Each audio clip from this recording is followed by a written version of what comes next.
Welcome to the Daily Dish with New York Times bestselling author Leanne Ely.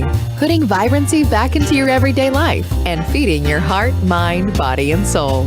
Join us every day at 1 p.m. Eastern for Motivational Monday, Tuesday's Tip, Wise Woman's Wednesday, Thirsty Thursday, Food Fight Friday, and of course Q&A, where no question is off limits, and Soulful Saturday.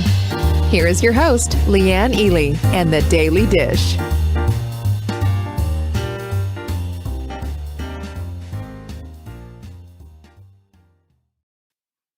And we're live! There's my girl Noreen, Catherine, and Jackie already in the house, and there's Lizzie too. Good to see you all. And yeah, our Amber has moved from Florida over into Alabama land. So, hey, that's what you do. That's what we do. Everybody, welcome. Andrea, good to see you. Nice to see you today. We are in this whole week of positivity. We've got some more good stuff to be talking about today. I'm excited about this whole topic because it just really, even though we always think, yeah, positive thinking, when you really get into the weeds of the science behind all of this stuff, lights you up. I'm telling you. There's my girl, Kathy. Good to see you, Catherine. Jocelyn, of course, in the house. Everyone is in the house. I've got a little tea going today. I'm so chilly, even though it's a beautiful day outside, it's just inside, it's chilly. I rejoiced when the Amazon truck pulled up and dropped off the bully sticks. My dog was a happy camper. Also, funny enough, he followed me downstairs. I've been working upstairs and kind of have everything out on the coffee table, just to kind of keep the peace and not have him gallivanting. Well, got the bully sticks and he just took off with that. And then I told Mark it's time for me to go do my show. Gotta go. And that dog chased me downstairs, sat at my feet. Oh, whoa, whoa, whoa. You know the sound? Yeah. And because he goes, hey, it's lunchtime. Where do you think you're going? So Mark shakes the thing and then he gallops back upstairs, almost got stuck on the stairs. I just laugh. Anyway, goodness, Sammy, good to see you. Haven't seen you in a while. Carla, Joanne, Sarah, of course, Patsy, Elizabeth, Carol Scott as well. Yay. Who else am I missing? Marguerite, Sharon. Well, hello. It's so very nice to see you. Our quote of the week, I don't know about you, but this is a ringer dinger for me. Old keys won't open new doors. I remind myself of this continually because you know what? We do have this tendency, don't we? We have this tendency to go back to the same thing that we've always done, even though it obviously never works, that we think it's suddenly going to somehow work. Come on. There's my girl, Doris. I'm so glad you're here. And Michelle as well. Good to see you all. I've also been, really, I'm so out of line and so out of order here, but I have been going through our new Take Back Your Life journal. And all I can say is our girl Amber just knocked it out of the park. It is so fabulous. I can't wait for you to be a part of this. Again, Cheryl, good to see you. Patsy, it is all about everything. This is how we are going to take back our lives, get our lives on track, get the vibrancy going. This is the manual. Okay, just all I want you to do right now is mark May 15th from 10 a.m. Eastern to 12 p.m. Eastern on your calendar, because that's going to be the training for this. It's going to be really fun. I'm really excited about that. Anyway, what else do I have to tell you? InflaCrusher also always flying off the shelf. This I call this is like my herbal Advil. I call it because whatever aches and pains you have, it takes care of. It also does that without damaging your liver. How about that? You can check it out. It is our special of the week. It is our special supplement of the week. You get this as well as a fabulous digital product that has low carb, freezer menus, a bunch of stuff, and always a high value, like $40 value or something. But anyway, check it out at savingdinner.com/show. That just means that you're going to get an extra special deal. And we love honoring you and honoring that whole process. We also have our two things. I call these my environmental setups, okay? A mindful mug, by the way, which isn't it so cute, right? And I'm just going to remind everybody, don't put it in the dishwasher. There's too much going on here, and it's so fabulous. When we set up our environments for success, there's always something that's making us think. And the mug is one of them, because you can have a mug of bone broth or even tea in it, and it reminds you immediately, because this is not your ordinary mug, that you are special. You are here on purpose, for purpose, and that feeding and fueling your body right is not only the right thing to do, it's the only thing to do. If you want a vibrant life, you got that, right? You got that. That's what this is. And as soon as you pull it out of the cupboard, you immediately think, I am mindful. I dare you not to. I dare you not to. This is how this whole thing works. Hey, Jane, I'm so glad you're here. Anyway, so that's what a mindful mug is. You can find out all about them and how to buy one or how to get one for free at savingdinner.com/mug. Now, somebody was saying I spoke too fast yesterday. Savingdinner.com. If I say that, savingdinner.com, just know I'm not saying it purposely on fast, but I want to get through the announcements to get to the material. That's all. Hey, Gwen, glad you're here. Girl Gwen, we go back a ways, don't we? Also, we have what I call quote decks. These are our quotes that we put on these lovely, beautiful little cards, and there's like 52 of them. Yeah, Lily, I saw all your snow. You can have it. I don't want it right now. Obstacles are those frightful things you see when you take your eyes off your goals. That's one of the quotes. And on the back, it says, living life in full bloom. It's just fabulous. Pearls don't lie on the seashore. If you want one, you have to dive for it. What?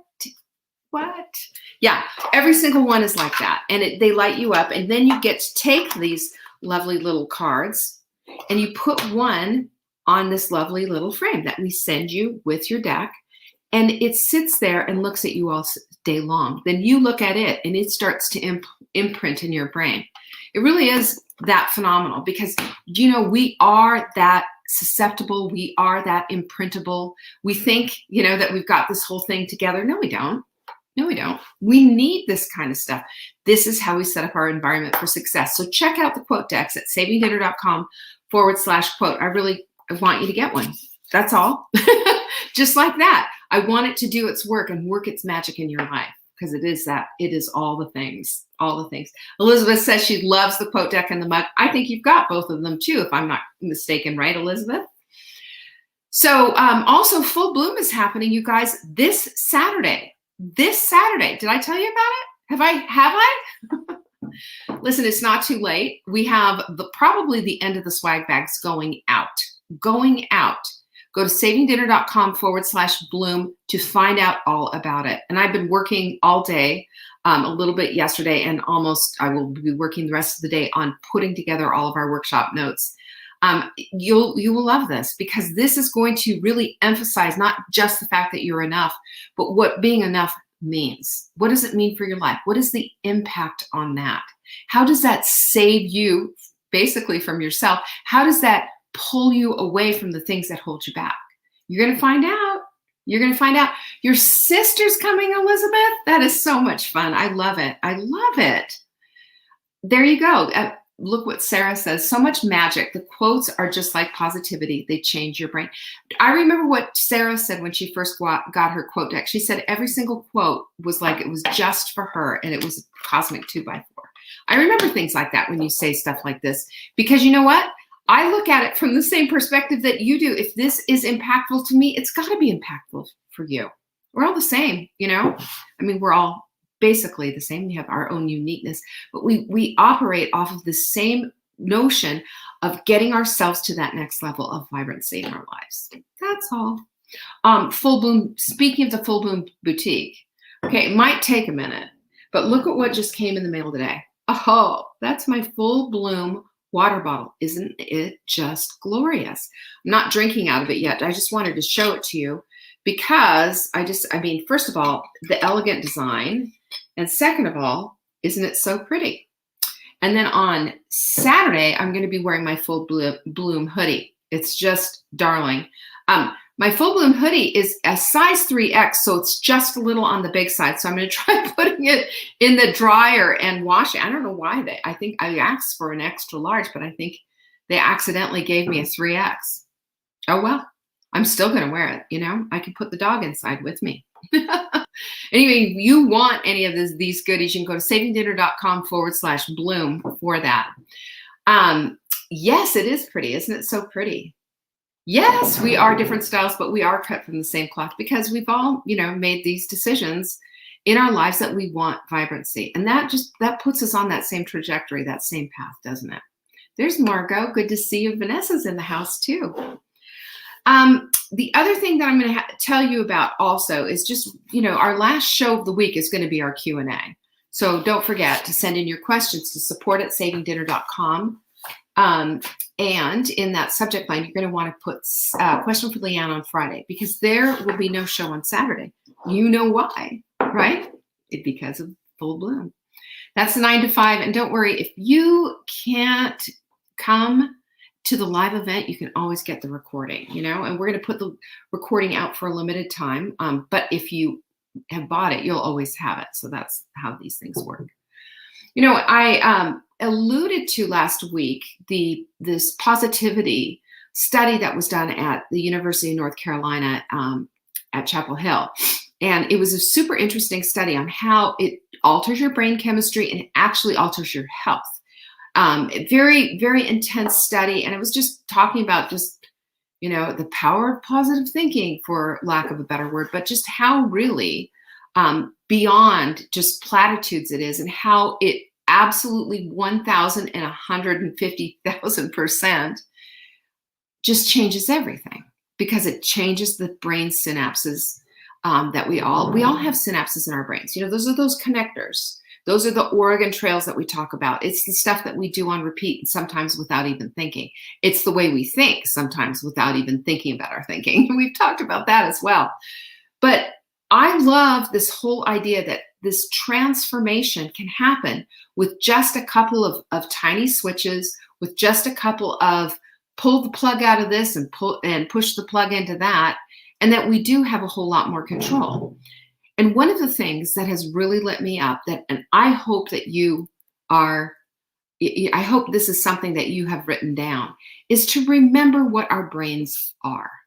Our brains are just another organ in our bodies. Yes, it affects our thinking. Yes, it affects a lot of different things, but they don't run the show unless we allow them to. We get to make those choices. We get to make the call on that, because we're more than just a brain. Our mind and our heart, body, soul, there's a whole bunch of stuff that goes into the way that we think. We release chemicals. And the chemicals that we release are either the feel-good stuff or the stuff that doesn't make us feel good, depending on what we think. So I love this so much, because it gives me it also frees me from this notion of being a victim. And it also makes me empowered, knowing there's a way to manipulate and a way to set yourself up for understanding that your brain is an organ that functions for your thinking, but that ultimately you have the power to determine the path. That's really cool. That is really cool, and it's very freeing.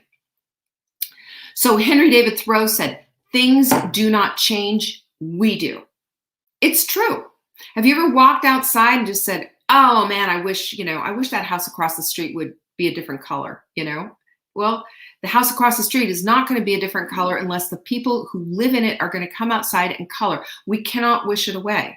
Bad analogy, but the whole point is that we can't wish for anything really and expect it to happen. We have got to be verbal about it. We have got to be intentional about it, and we have to be deliberate. Always, always. Sarah says, if you set your intention before falling asleep, your brain will prep and plan the night when you're sleeping, and you'll be ready to accomplish it when you wake up. That is the truth. And this is, I did a webinar. I don't even remember what the webinar was. It was Take Back Your Life or something, but it was on using your brain waves for this. Now, what Sarah's talking about is as you go to sleep, there's delta brain waves. Delta brain waves are when you are most susceptible because you've got your conscious brain and your subconscious brain. And the subconscious, we don't necessarily really control that as much because, the subconscious houses a bunch of stuff that we're likely unaware of. But during the delta stage, just before we go to sleep and just before we wake up is the most permeable. And we can plant seeds of what it is that we want. And then we can get our subconscious to start helping us. What do you think of that? Instead of having to have our subconscious constantly be pushing back on us. So that's exciting news when we understand a little bit about how the brain works. So get this. This is going to just shocker for you all, right? Psychologists tell us that the more we deliberately and purposely do the things that are all positive and good for us and positive and that trajectory, like I was talking about, to a much more positive look, sunny outlook, and life, the better we're going to do, the better we're going to feel. I'm like, duh. Of course. Nobody sits there and likes to hand wring and go through all of this stuff. That's habitual stuff. And yeah, it could be chemically induced and all of that. And I'm certainly not going to push down and say, you're completely 100% in control of that. There are imbalances. There are brain imbalances. Like there's imbalances in your endocrine system. I know all about that. Hashimoto's here, We know about imbalances, but there's ways to bring them back into balance. And don't you think that our bodies are wise enough to figure out how to do that and to bring it back in? What if we were connected with all of this? What if we were connected all of this to all of this? So here's what I'm saying.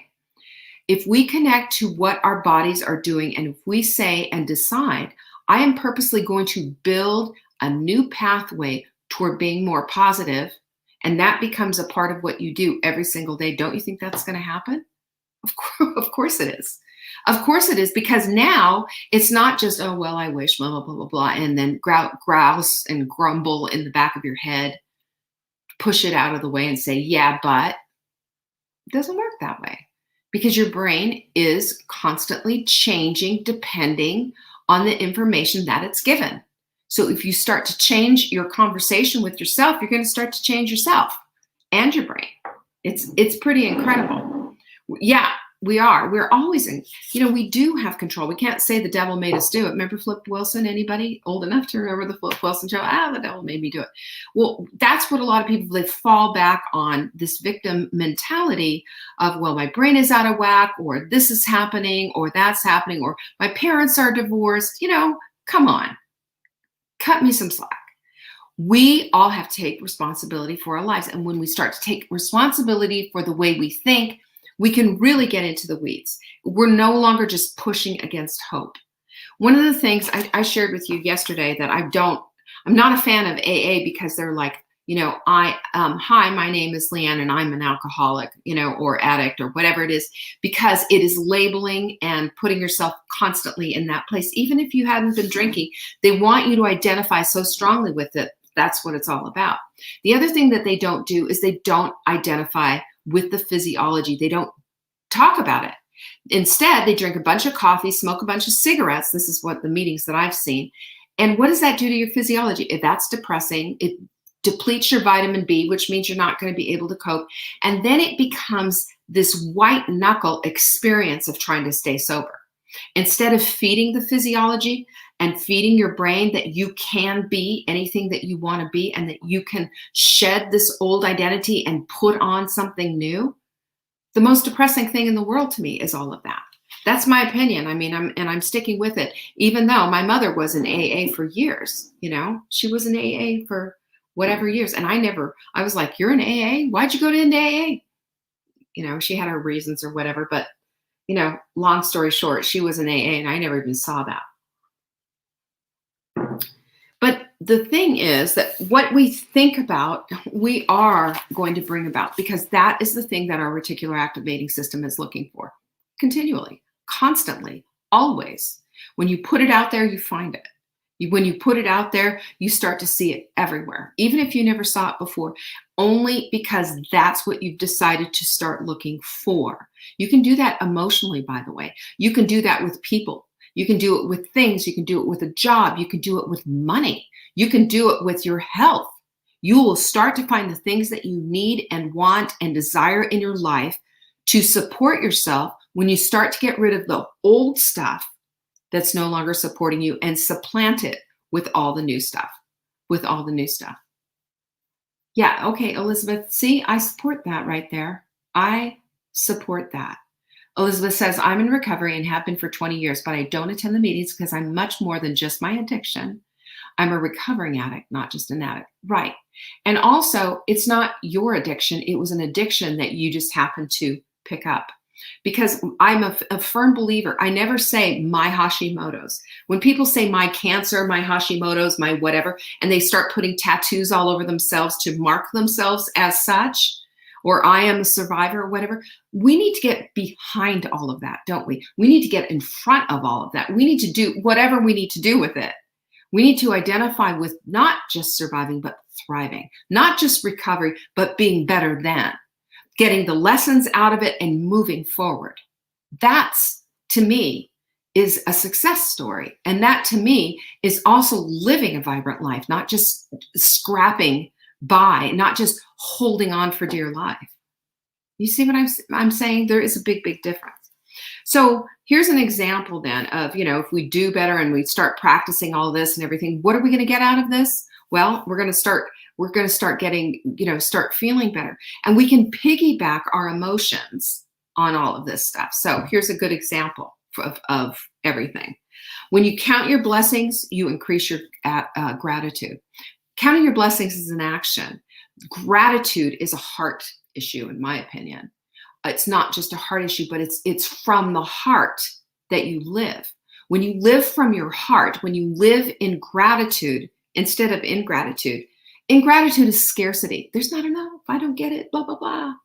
Versus gratitude is there abundant thoughts, abundant everything. There's never going to be love running out for me. Love's never going to run out for me. God is always going to be enough and so much more for me. He's never going to be scarce with me and say, nah, sorry, Leah, push you away. Never.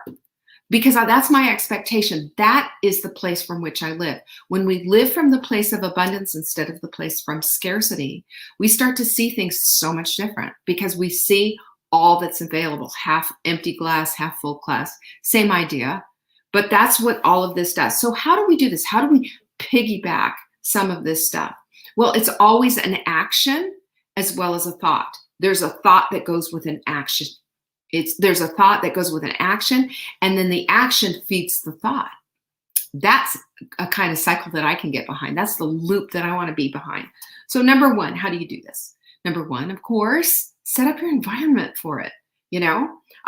I'll tell you what. One of the things that we always, always, always do is make sure that our environment is set up for success.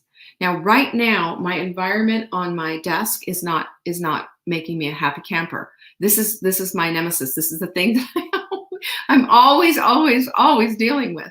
But you know what? It hasn't defeated me. It's just a tiny bit messy, and in 2 minutes, it's going to be back to where I want it.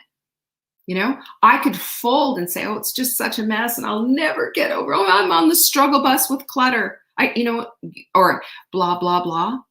And then what happens? That's the thing that takes over. That's the thing that perpetuates. That's the thing that multiplies. It becomes more and more. It doesn't support a vibrant life. It doesn't support the vibrant life that I want. If I want visual peace, then I'm going to take the 5 minutes that I need, or the 2 minutes or whatever, to create the visual peace, because visual peace doesn't just happen like that. The thought for visual peace can happen like that, but then the action needs to go right behind it. So number one is set up your environment for the help that you need. It should be constantly feeding you the positivity that every single brain needs and thrives from, right? This is good. Lizzie just said, sometimes the dumping of certain things is a clearing for me. We all need to dump stuff. But the problem is that we don't need to live in the dump. Because the problem is, so many times what happens? We leave the dump inside. We never talk about it. We never express the feelings. We have shame about it. We have guilt about it. We have whatever it is that we have about it. Whereas getting it out, this is why journaling is such an amazing thing, is going to help us. Getting it out is going to just be a relief. It's like taking a splinter out of your finger. For heaven's sakes, that little tiny piece of wood is causing so much pain. And if you leave it in, it's going to cause an infection. And if that infection goes and goes, it's going to cause an even more serious problem. You can see where all this is going. This is exactly what it is with our thoughts. If we allow our thoughts to perpetuate in that negativity, it's like an overflowing septic tank. It's like the blister in your finger. It's just not going to work. So we work over into this different place of, okay, so how do I set this all up? Well, daily, you set up your environment. Your environment will help you. It will not hinder you if it's set up correctly and it's positive. Number 2, emotionally piggyback some of these things. So again, that emotional piggyback is the thought, the gratitude, the attitude of gratitude. You've heard that before. I think Sarah just said, it is just the thing. It's the thing that lights you up. It is the thing that lights you up. And when you've got this little bit of gratitude in your heart and you express it, you want to underscore it, then you tell somebody about it. You say, you know what, Sarah, your comments, every time I see this, it just really lights me up. It really encourages me. Or, you know what, Lily, when you tell me that you should not identify the illnesses and shortcomings, it makes you feel like a victim feeling bad. You are so right. Thank you for saying that. Michelle, beauty in my life inspires me. Me too. You see how that does? That's a connection. It's a connection, and it's a connection. When we connect with our emotions with an action and we connect with others by underscoring in our community, what happens? We build strong synapses in our brains that show us that this encouragement, this positivity really does build that vibrant life. It's part of the whole bridge thing. We talked about all the bridges. We all have gaps. The gaps are the gaps are the gaps. So what? We are in the bridge building business. We come into this life with a hammer and nails in our hands, ready to build. But for some of us, we say, I don't know how. It's a struggle. I wasn't born that way. I'm not a good builder. I don't know, what to do. I'm going to put it down. I'm going to hope that it gets built. I'm going to wish that it gets built. I'm going to envy others who are building and I'm not. Do you see how all of this just takes away where all the other stuff builds and adds to? That's what positivity is. It is a builder of a beautiful life. So that's what we need to do. We need to emotionally piggyback to create the momentum. That's what we do. So for example, hope. When we talk about hope and we share our hope with somebody, we lift someone up, don't we? We lift someone up. I've had so many people instant message me or ask me, you've seen it probably if you watch Q&A, what did you do about Hashimoto's? How did you get beyond it? Because I never say that I'm cured simply because, I'd be shut down by everyone. And I still take thyroid medication. I have, bioidentical thyroid medication, but I've got eyebrows. I've got hair. I lost the weight. I feel better. I've got energy. I don't ache all over. My doctor said, you are in remission. And he did that like 4 years ago. So that's where I'm going to live. And I'm going to share that story. I'm going to encourage somebody else. I am going to show someone there is hope. I wrote Part-Time Paleo. That was all about that.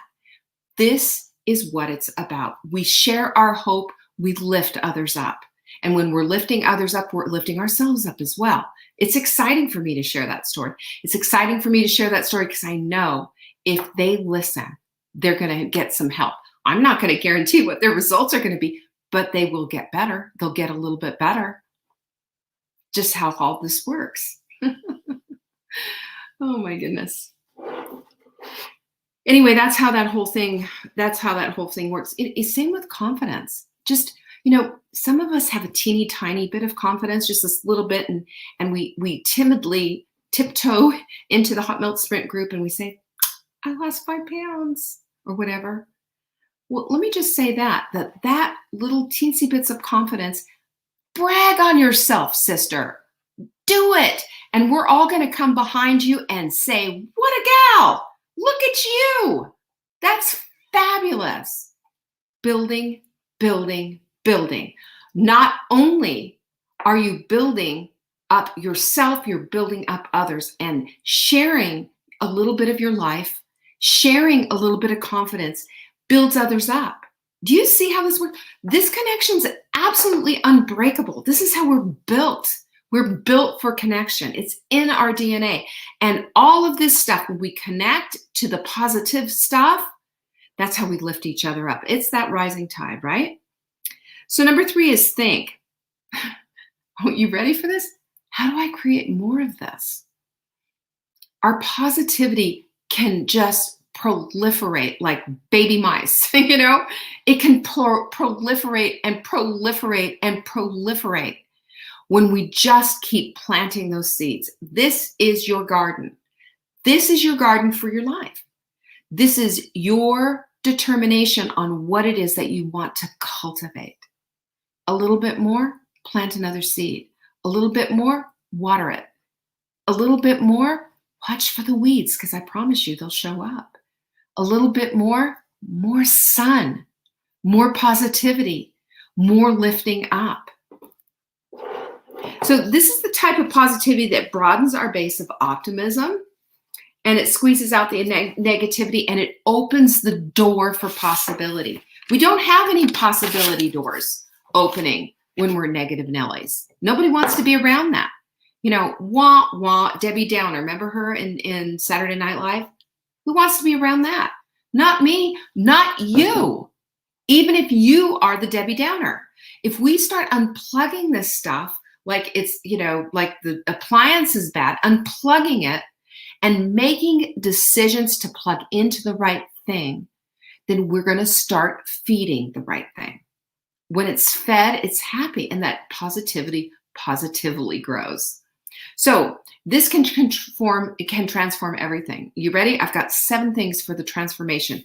This that I'm talking about, emotionally piggybacking this type of positivity and having the thought, the emotion, and the action, this is what it will do. This is how it's going to transform you. First of all, it's going to transform your thoughts. Remember we talked about knee-jerk thoughts last week and what a pain in the neck they are, right? I almost said a pain in the you know what, but yeah, it is. They are, because what does it do? It just knocks out all the positivity, and it keeps us away and from all of the things that we want. So the knee-jerk thoughts, KJTs, less and less and less. Thank God. Number 2, it gives us our health, because we surge with the healthy chemicals. We surge with that. Our bodies know the difference between negativity and healthy, you know? And number 3, it helps with us coping and the overwhelm that we feel. If we walk around constantly say, oh, this overwhelm is killing me, it's going to.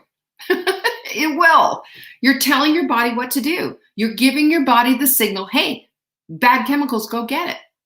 But no, if we are really aware that everything that we say is picked up and received by our body and then chemically induced by the result of the words, then we're going to start changing that out.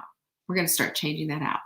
And that helps with it helps us too with with our coping mechanisms. We suddenly are going to stop saying these things, recognizing that if we do otherwise, we are setting ourselves up for unsuccess. Number 4 is resilience. You know, the resilient, and I would say flexible. Blessed are the flexible, they will not be broken. When you're resilient, you can handle things. You're like a duck with the water going off your back. You can handle things. You stop freaking out and saying, oh, I'm on the struggle bus, I can't do that. I had a friend once upon a time, every single time I made a suggestion for something, yeah, but I can't, and this, that, and the other thing. And then she called, do you have a minute? And I knew what that meant. It always meant I'm going to sit there and I'm going to bitch and moan my fool head off. You heard me. Because that is a sign of someone who with no resiliency in their life and no coping mechanisms put into place, and also an unwillingness to put any in. Do you think she's still a friend of mine? No. I've wished her well and moved along. I can't do that. I'm not going to be her bucket for her trash, you know? Number 5 is are you ready? Better relationships. Can you imagine if all you're doing is nagging and whining and saying you always to your husband, and you make a decision not to do this anymore? What is that going to do to your marriage? How is that going to build it? How is that going to add to it? There's going to be something that's going to suddenly say, wow, you know, when you look for the positive in everyone and bring that out and just shut your trap about all the negative stuff. I don't care how deep your history is. I don't care if you've been married 50 years. At any point, you can make a decision to love, support, encourage, and be positive to that person who's on the other end of your kitchen table. It's a needle mover. This is a needle mover, and it will improve relationships like nothing else. Number 6, it'll make your job better and more enjoyable. I will never forget when the last time I had a real job, believe it or not, was in the 80s, you guys, in the 80s. And I was a sales rep for a title insurance company. And every time I'd come in, there was always this gal who sat at the desk and, how are you? Oh, you know, blah, blah, blah, woof, woof, woof, negative, negative, negative. And she's poisoned the office. They finally got rid of her. She poisoned the office. She was always gossiping, always bringing things down, always this, always, never a positive thing to say. And it pollutes the water. You know, you've seen clean water and then somebody just starts throwing trash in it. It just putrefies. That's what happens in an office. So when you are adding to the conversation of good stuff, your job is going to be better. When you make a decision, I'm no longer to, you know, yammer about my job. I am going to be positive about it. You're going to start to like it a little better too. And if you're in a positively toxic environment, well, then you know what to do. You got to go find a new job or whatever. But the point is, do you want more happiness and joy in your life? Everything isn't at the end of the world, you know? Everything isn't when you choose to be positive. And number 7, this is the biggie. Satisfaction with life, even when the going gets tough. Well, and this is the place that we diminish, by the way. We diminish the hard stuff instead of having the long yarns of talking about all the negative stuff that happened, when over here all the positive stuff happened. Let's leave that alone and go into the positivity and allow life to fully bloom before our eyes. Fully bloom. Because, you know, everything in our lives there's going to be big things in our lives and there's going to be smaller things in our lives. When we make the small stuff big, and especially the small big stuff big, then that's the thing that becomes the dominant force. We can become and be and have all the goodness and all the richness and all the vibrancy that we want in our lives if only we flip the switch and start being the positive women that we're born to be. This is our birthright. This is our birthright. But you're the one that needs to hold on to it. You're the one that needs to make a decision that you're going to hold onto it with both hands. And if there's things that we've talked about today that need to be let go, well, you know what to do. It's time. So there you go, my friends. Velcro for the positive, Teflon for the negative. Right on. That's right on, Sarah. I love that. I might have to put that in the quote deck. Anyway, I'm delighted that you showed up today. Tomorrow is Wise Women's Wednesday. Show up again. That would be fun, wouldn't it? And I'm going to tell you what, we are getting days away from full bloom. And if you are not signed up yet, I don't know what to say. It's 4 days away though. And it's time. We are going to really get into the weeds on some of this stuff and make a decision, make commitments to being the women of grace that we can be. You ready to do that? Who's with me on that? I need some pinkies, that's all. Just give me some pinkies. I know that there's a lot of pinkies up women there. That's right. Look at that. You, my lovely, are fearfully and wonderfully made, dearly loved and highly treasured. I know who wrote that. That's Jenny. That was good stuff. Thank you so much for being here, by the way. I do not take it for granted. You are part of the blessings that I count every single day, and my gratitude is overflowing and abundant. It's because of you. So much appreciate you. Thanks for joining me today, and thanks for being a part of this community. You light it up. Peace be with you. I'll see you tomorrow. Thanks for watching. You can find us on YouTube on the Saving Dinner channel or on the Saving Dinner Facebook page. Check back daily for new episodes, Monday to Saturday at 1 p.m. Eastern. If you missed the live show, you can watch the replay. Until next time, pinkies up.